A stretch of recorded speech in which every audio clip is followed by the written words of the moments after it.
দুনিয়াবি যত জিনিস মানুষের অর্জন হয় তন মধ্যে রাসূলুল্লাহ সাল্লাল্লাহু আলাইহি ওয়াসাল্লাম বলছেন একজন মুমিনের সর্বশ্রেষ্ঠ অর্জন দুনিয়াবি একজন নেককার স্ত্রী, এক পবিত্রা, সতী, সাধ্বী, চরিত্রবান, নেককার, রবের সেজদা দেয়, মালিকের কোরআন পড়ে, নিজের ইজ্জতের হেফাজত করে, সম্ভ্রম রক্ষা করে, আব্রু রক্ষা করে, নিজের পর্দার গুরুত্ব দেয়। আল্লাহ নবী সাল্লাল্লাহু আলাইহি ওয়াসাল্লাম বলেছেন এটা কোন মানুষের দুনিয়ার শ্রেষ্ঠ অর্জন। দুনিয়াবি এই বাড়ি গাড়ি সম্পদ অর্থ বিত্ত টাকা পয়সা জায়গা জমি ক্ষমতা যা পাচ্ছে দুনিয়া তার মধ্যে সর্বশ্রেষ্ঠ অর্জন। যুবক বন্ধু, আজ বুঝবা না মোবাইলের নারী দেখা সহজ, রাস্তার নর্তকী দেখা সহজ, বেহায়া নারী দেখে দেখে তুমি তো মনে করছো খুব মৌজে আসো। না বন্ধু, যদি কোনোদিন বিবাহের পরে যখন দেখবা তোমার স্ত্রী 2 নম্বর, তোমার স্ত্রী চরিত্রহীন, তোমার স্ত্রী পরকীয়ায় আসক্ত, তোমার স্ত্রী মোবাইলে পরের পুরুষ দেখে আসক্ত, সেদিন বুঝবা বাপ দুনিয়া কত কঠিন। সেদিন আর আখিরাতের জাহান্নামের আগুন জ্বলতে হবে না, তোমার হায়াতে তোমার কলিজার মধ্যেই জাহান্নামের আগুন জ্বলে উঠবে। এক চরিত্রহীন নারী, বেপর্দা বেহায়া নারী যার জুটে বিবাহিত স্ত্রী হিসাবে, তার জীবনে আর জাহান্নাম লাগে না, ওইটাই যথেষ্ট। কসম আল্লাহ, ওইটাই যথেষ্ট। এজন্য তাফসীরের মধ্যে আছে রব্বানা আতিনা ফিদ দুনিয়া হাসানা ওয়া ফিল আখিরাতি হাসানা ওয়া কিনা আযাবান নার। এই আয়াত আমরা সবাই পারি না, এই দোয়াইটা অধিকাংশ মুসলমান এই দোয়াইটা পারে। ইমাম সাহেবরা, ওলামায়েরা, ওয়াইজরা, আউলিয়ারা, সব শ্রেণীর মুসলমান নেককাররা বেশি বেশি এই দোয়াটা পড়ে, রব্বানা আতিনা ফিদ দুনিয়া হাসানা। আল্লাহ দুনিয়ায় আমাকে যা হাসানা, যা পবিত্র, যা উত্তম তা দেন। পুরা দুনিয়া লাগবে না আমার, উত্তমটা দেন, হালালটা দেন। ওয়া ফিল আখিরাতি হাসানা, আখিরাতেও মাওলা আমারে যা উত্তম তাই দিয়েন। ওয়া কিনা আযাবান নার, আর মাওলা আপনি আমারে জাহান্নামের আযাব থেকে বাঁচায় দিয়েন। এই দোয়া। এখন এই দোয়ার অনেক তাফসীর আছে। হযরত আলী রাদিয়াল্লাহু তাআলা আনহু, নবীজির সাহাবী আলী, হাসান হুসাইনের বাবা, হযরতে ফাতেমা রাদিয়াল্লাহু তাআলা আনহার স্বামী, হযরত আলী ইসলামের চতুর্থ খলিফা, নবীর কলিজার টুকরা হযরত আলী রাদিয়াল্লাহু তাআলা আনহু এই আয়াতের এই দোয়ার একটা ভিন্ন তাফসীর করছেন। তাফসীরে কুরতুবীতে আমরা পড়ছি, উনি বলছেন রব্বানা আতিনা ফিদ দুনিয়া হাসানা, হে আল্লাহ দুনিয়াতে আমাকে যেটা হাসানা সেটা দেন, উত্তম। তো এর অর্থ হইল আয় আল্লাহ দুনিয়াতে আমাকে একজন নেককার স্ত্রী দেন।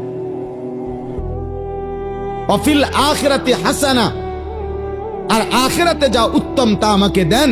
এর অর্থ হইল তিনি বলছেন হযরতে আলী আখিরাতে আমাকে জান্নাতের হুর দান করেন। আর 3 নাম্বার ওয়াকিনা আযাবান নার, আল্লাহ আমারে জাহান্নামের আযাব থেকে রক্ষা করেন। এর অর্থ হইল আল্লাহ আমাকে মন্দ স্ত্রী, মন্দ নারী থেকে হেফাজত। এই জন্য উলামায়ে কেরাম বলে কারো স্ত্রী যদি হয় অসৎ, কারো স্ত্রী যদি হয় চরিত্রহীন, কারো স্ত্রী যদি হয় বেহায়া, তাহলে ওই ব্যক্তির ওই ঘরই, ওই জীবনটাই জাহান্নামের টুকরো, জাহান্নামের টুকরো। এই জন্য যুবক ভাই, কিশোর ভাই, নওজোয়ান, প্রতিনিয়ত নারী ছবি দেখে মোবাইলের অস্থির তোমরা দৃশ্য যারা দেখো, ভিন নারীর ছবি দেখো, কি চাচ্ছ তার কাছ থেকে? বলো বাবা, তার কাছ থেকে তুমি কি চাও? মানে তারে দেখে তোমার কি মন চাচ্ছে? জিনা করতে? আর কি? তোমার কলিজা যদি খুলতো, তোমার দিল যদি খুলতো, তো সেটার মধ্যে এটাই পাওয়া যাইতো যে তুমি মনে মনে কামনা করছো যদি আমি সুযোগ পাইতাম তাহলে তো আমি এই নারীর সাথে জিনা করতাম। যদি বলো না আমি বিয়ে করতে, তো বিয়ে করতে কতটা বেডি সাউন্ড লাগে? কথা বোঝেন নাই? যদি বলো যে না আমি বিয়ে করার জন্য চাই, তো বিয়ে করতে কত বেডি চাইতে হয়? হ্যাঁ, বিয়ে করতে নর্তকী দেখো কেন? বিয়ে করতে নায়িকা দেখো কেন? বিয়ে করতে বিধর্মী দেখো কেন? কথা বলেন না। তাহলে বুঝাই তো গেল বিয়ে না, মাকসাদ তোমার জিনা, মাকসাদ তোমার ব্যভিচার। তাহলে তুমি কল্পনা করো, তুমি ছেলেটা হারাম কল্পনা করছো, অথচ তুমি তো একজন পবিত্র মা বাবা। যেই মা বাবা স্বামী স্ত্রী ছিল, ইসলামের বিধান মেনে, আল্লাহর হুকুম মেনে বিবাহের পবিত্র বন্ধনে একত্র হয়ে ওই স্বামী স্ত্রীর পরম ভালোবাসা হালাল পদ্ধতিতে বিবাহের পবিত্র সম্পর্কের মাধ্যমে তুমি এই পৃথিবীতে আসছো। এবার তুমি যা করতে চাচ্ছ সেটা তো হারাম সম্পর্ক ছাড়া আর কিচ্ছু না। তাহলে এর পরবর্তী প্রজন্ম যদি তোমার হাত ধরে আসে তো সেটা কি উত্তম হবে না নিকৃষ্ট হারাম হবে? তাহলে তুমি কি ভাবতেছো? বুঝো না মিয়া? বুঝো না? 16 বছর বয়স, এত নারী দেখো কেন? এত মহিলা দেখো কেন? এত অসভ্য ছবি দেখো কেন বাপ? এত কম বয়সে এত বড় চরিত্রহীন হয়ে গেলাম, এত অল্প বয়সে এত উলঙ্গ ছবি দেখে ফেললা। এবার তো তোমার আর পৃথিবীর সুন্দরী বউ এনে দিলেও তোমার তৃপ্তি হবে না, কারণ তুমি না আরো এর চাইতে অসৎ দেখছো।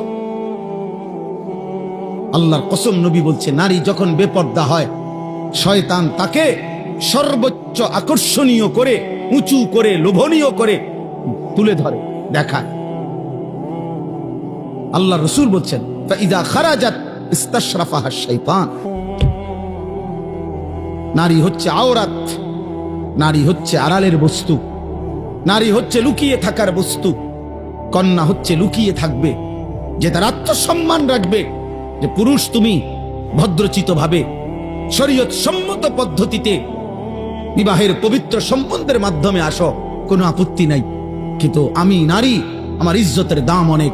এজন্য আমরা কিতাবে পড়ছি, যেই মেয়ে বেপর্দা, যেই মহিলা বেপর্দা, ছেলেরা আমার এই কথাটা মনে রাখো বাবা, সবাইরে বলি, যেই মহিলা বেপর্দা, যেই মেয়ে বেপর্দা, আল্লাহর কসম সে নিজেকে একদম সস্তা কম দামি পণ্য হিসাবেই বাজারে তুলে দিছে। হ্যাঁ, সে নিজেকেই তুলে দিছে যে আমি আমারে তুলে ধরলাম। এবার আঙ্গাল কাঙ্গাল আতু লুলা যা আসো, ঠ্যাং ভাঙ্গা মাথা ভাঙ্গা যে আসো, বুড়া জোয়ান প্লাস্টিক রাবার যা আসো, আমারে দেখো, আমার আমি ছেড়ে দিলাম। সে নিজেকে মূলত লাঞ্ছিত করে, সে নিজেই নিজেকে ছোট করে ফেলে। তুমি তো তোমার দাম কমাই লাইলা, তুমি তো তোমার নিজের দাম কমাই দিলা। অতএব পর্দায় আবৃত নারী, বোরখায় আবৃত নারী, ইজ্জত সতীত্বের কদরকারী নারী, সে এই সৃষ্টির, এই জমিনের শ্রেষ্ঠ নিয়ামত, শ্রেষ্ঠ নিয়ামত। এজন্য আমি সব সময় বলি, আজও বলি, এই রফিক ভাইকে আরো বহুবার বলছি, শুরুর থেকে বলছি, আমি একেবারে প্রথম যেদিন মাদ্রাসা করছে তখনও বলছি যে 100% দিন শরীয়ত, 100% পর্দা, 100% আখিরাত। এক মেয়ের, এক বোনের পর্দার, ইজ্জতের 100% নিরাপত্তা যদি না দিতে পারেন, ব্যবস্থাপনা করতে না পারেন, তো মাদ্রাসা বন্ধ করে দিবেন। কোনোভাবেই যেন আখিরাত বরবাদ না হয়। আর 100% ইনশাআল্লাহ চেষ্টা